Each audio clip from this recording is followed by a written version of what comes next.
Hello students, exercise 7.1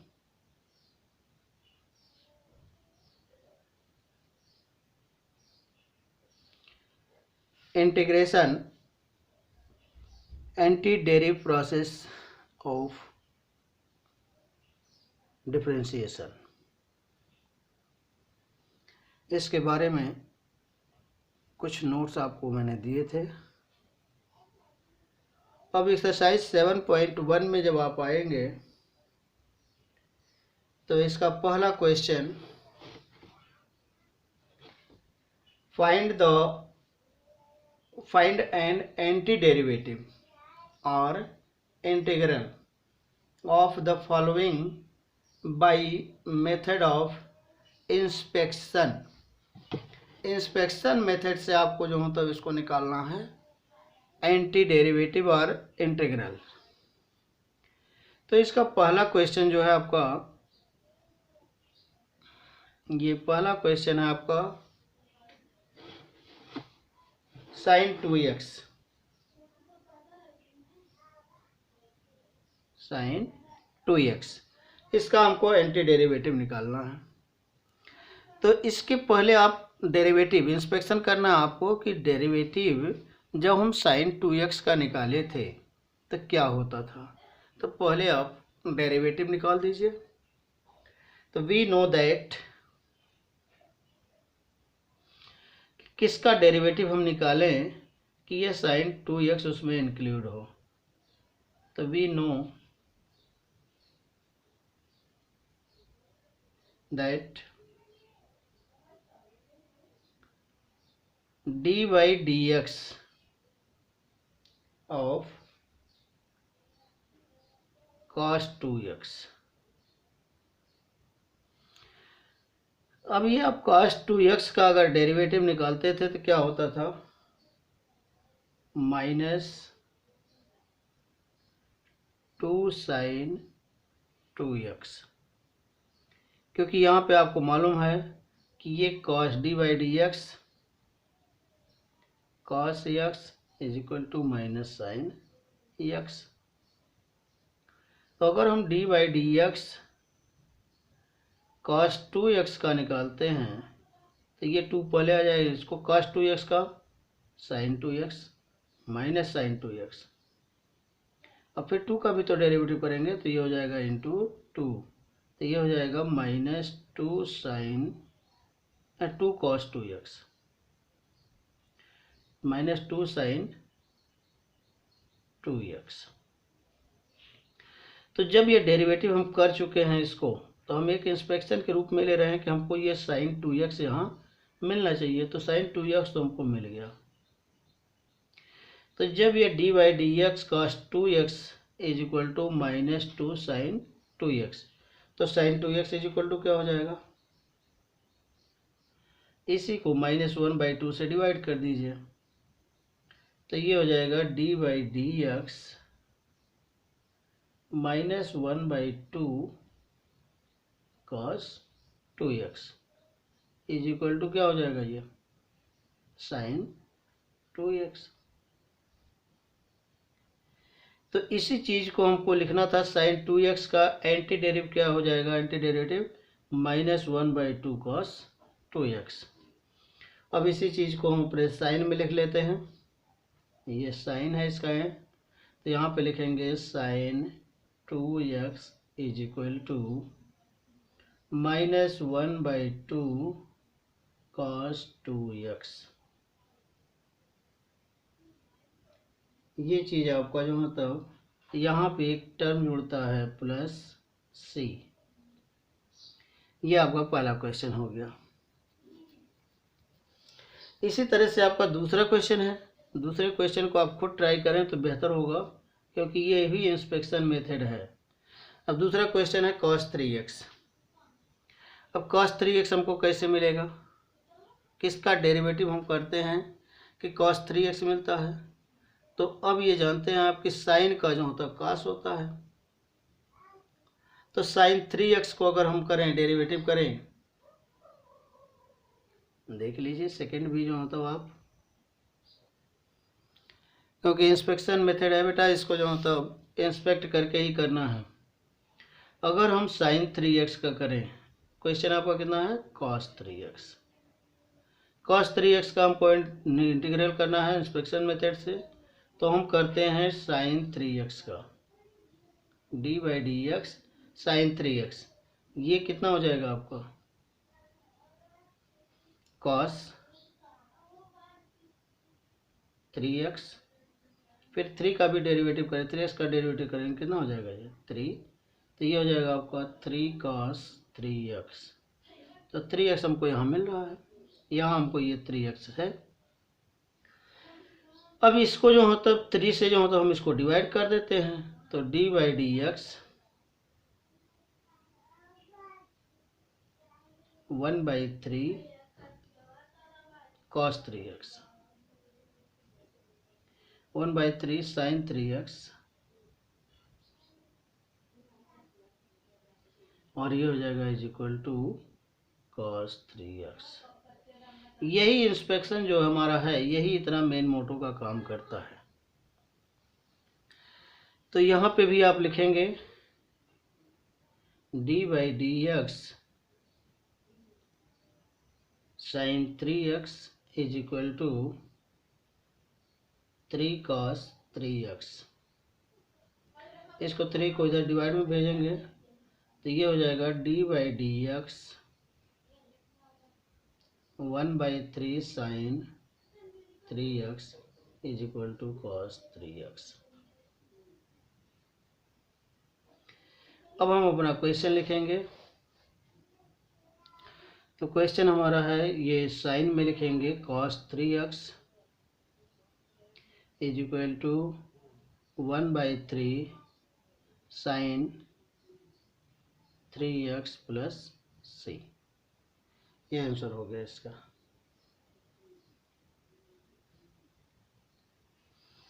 third question है आपका e⁻²x।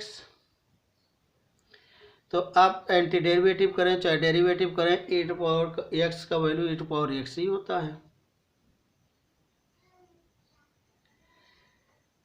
तो यहाँ पे आप इसी तरह से इंस्पेक्शन इसका भी कर दीजिएगा।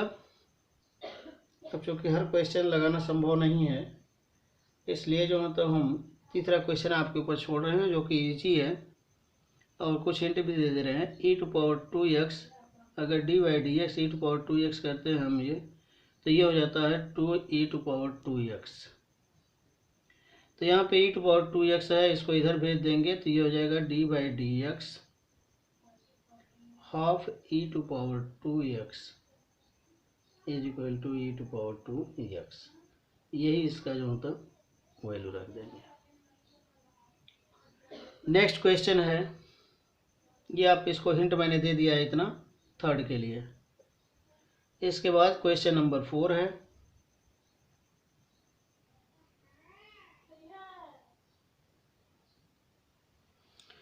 क्वेश्चन नंबर 4 में देखें कि ax प्लस b का होल स्क्वायर,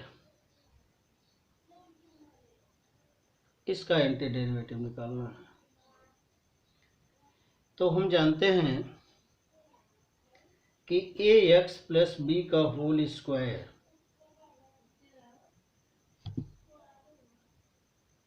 होल क्यूब है शायद,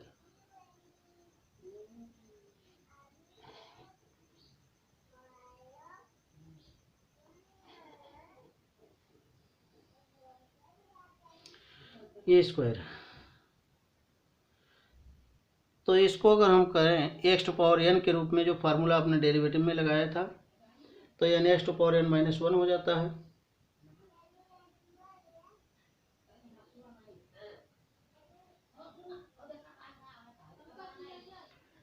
तो जब ये आपका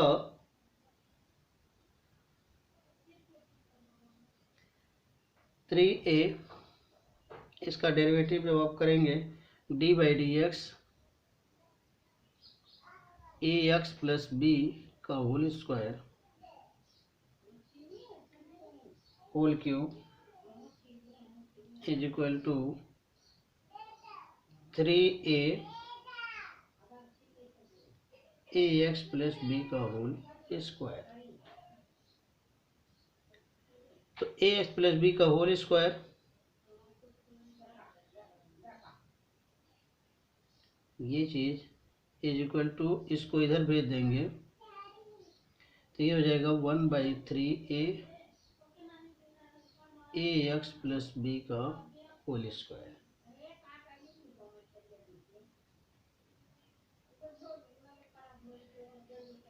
तो ए एक्स प्लस बी का होल स्क्वायर,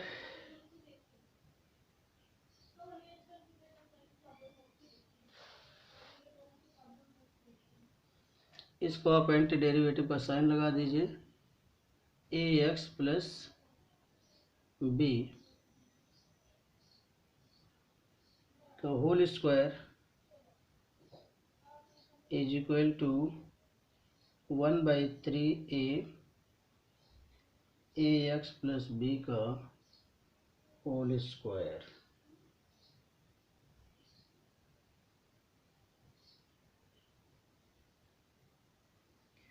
इसी तरह से आपका है question number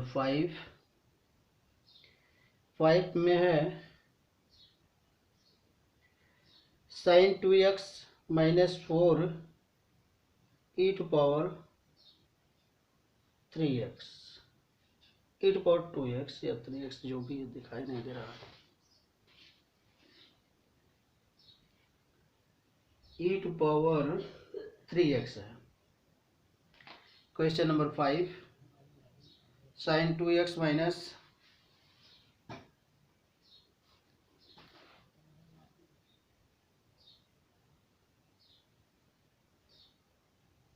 4 e to power 3x। तो यहाँ दो टर्म में है, स्प्लिट कर सकते हैं इसको हम। तो जब हम इसको स्प्लिट करेंगे तो ये जो होता है साइन 2x का एक बार निकाल देंगे और ये जो होता है 4 का निकाल देंगे। तो हमें इंस्पेक्शन मेथड लगाना है। अब साइन 2x हमको कब मिलेगा, जब हम cos 2x का जो होता है डेरिवेटिव करेंगे तभी हमको मिलेगा, जैसा कि पहला क्वेश्चन में किया गया था। क्योंकि पहले क्वेश्चन में भी आपका साइन 2x था, पहले क्वेश्चन में आपका यहाँ पे साइन 2x था, तो यहाँ पे भी आपको साइन 2x का निकालना है। तो साइन 2x के लिए आप जो मतलब फिर वही चीज़ करेंगे, साइन 2x इसका हम ले रहे हैं फर्स्टली, तो ये हो जाएगा आपका d/dx cos 2x is equal to -2 sin 2x।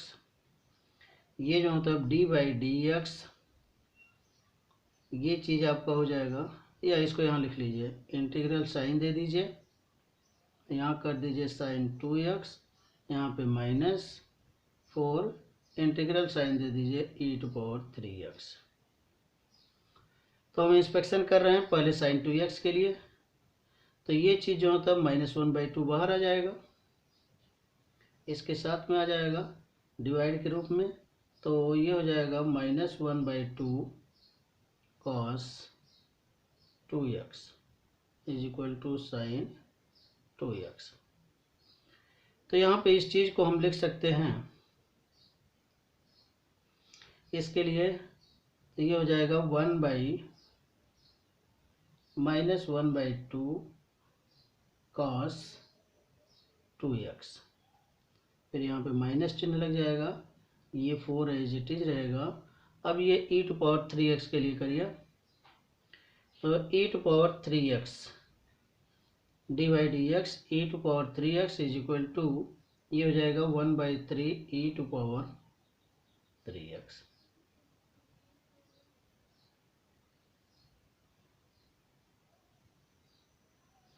नहीं, 3 e टू पावर 3x, ये हो जाएगा 3 e टू पावर 3x। तो इस तरह से इधर से डिवाइड कर दो, तो ये जो होता है d/dx ये हो जाएगा 1/3 e to power 3x is equal to e to power 3x। इसकी जगह हमको ये मिल जाएगा, तो ये 4 बाहर हो गया, ये हो जाएगा 1/3 e टू पावर 3x। इसी चीज़ को आप जब करोगे तो अब इसको +c, तो ये -1/2 cos 2x और ये -4/3 e⁻³ प्लस c। माइनस अगर कॉमन ले सकते हो तो माइनस ले लो कॉमन बाहर, तो ये हो जाएगा 1/2 cos2x और ये हो जाएगा प्लस 4/3 e⁻³ प्लस c। ये आपका डेरिवेटिव हो जाएगा क्वेश्चन नंबर 5 का एंटी डेरिवेटिव।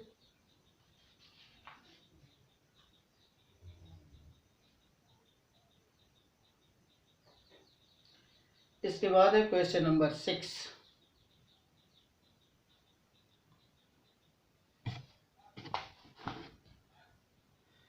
क्वेश्चन नंबर 6 में भी अब यहाँ पे इंस्पेक्शन मेथड नहीं लगाना है आपको, अब आपको लगाना है अपना डायरेक्ट मेथड जो आप इंटीग्रेशन का करते हैं, एडिशन, सब्ट्रैक्शन, मल्टीप्लिकेशन, डिवीजन जो भी है। तो ये क्वेश्चन नंबर 6 आपका 4e⁻³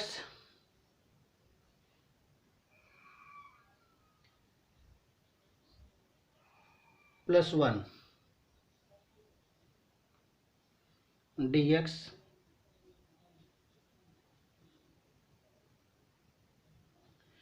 इसका हमको इंटीग्रेशन करना है, इंटीग्रेशन साइन लगा दीजिए।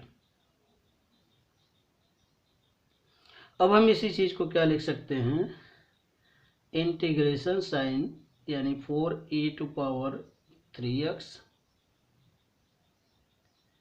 और फिर यहाँ पे प्लस, फिर यहाँ पे जो है तब आपका साइन हो जाएगा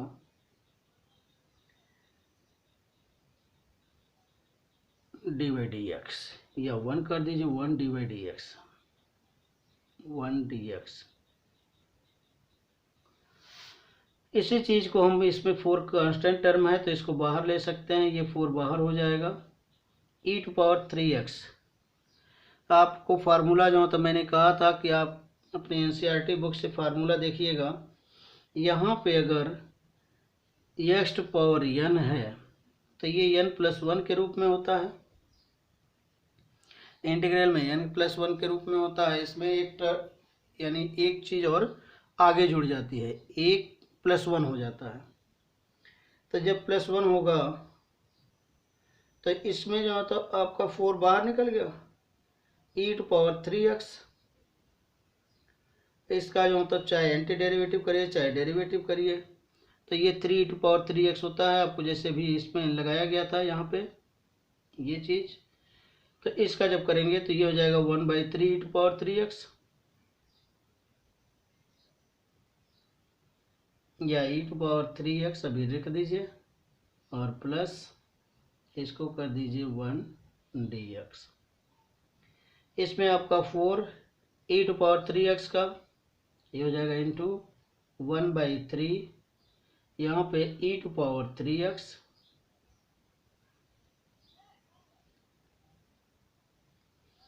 फिर ये हो जाएगा आपका प्लस 1dx का जो होता हो जाता है आपका x और प्लस ये हो जाएगा आपका c। यहाँ जब आपका ये इंटीग्रल का साइन हटता है तो ये +c जरूर लिखें, नहीं तो ये आंसर आपका जो होता है कोई भी क्वेश्चन आपका ये गलत हो सकता है। इसलिए इसको ध्यान रखिएगा कि यहाँ जो होता लिखते समय लास्ट में जब आप इसको हटाते हैं तो ये चीज़ +c हो जाता है। Thank you.